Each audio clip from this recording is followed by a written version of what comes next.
ออยากเห็นแม่พักผ่อนจิตใจอาวรณ์ถึงตอนแม่นั้นดำเค็มเช่นสวยสะเทือนเชื่อตัวงามบอกเคยไล่เพียงดูคุณทำดำแค่ดูเข็นแม่ไม่มาพอ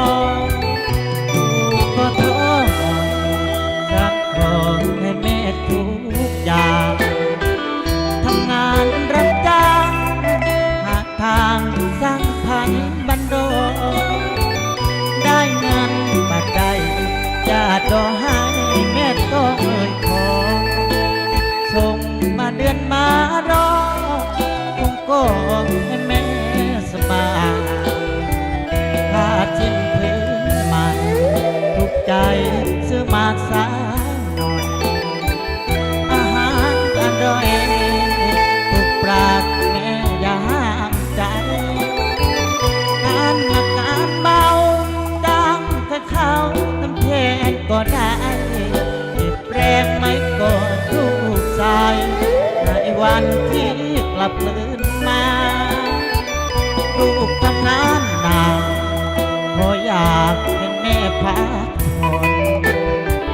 ทิ้งได้บันทอนด้วยวางสว่างเถิดนาลูกเที่ยงไปโคตรเสียดายดอกน้าแม่จ๋าขอเพียงมันลูกคืนมาได้เห็นแม่มีสุขใจ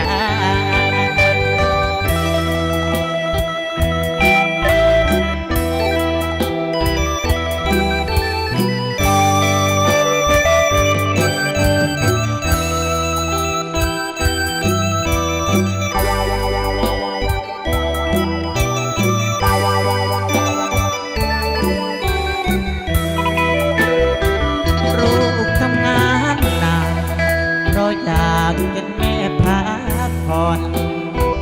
ทิ้งได้บันทอนโดยวางสว่างเถิดหน้ารูปเชียงไปบอดเสียได้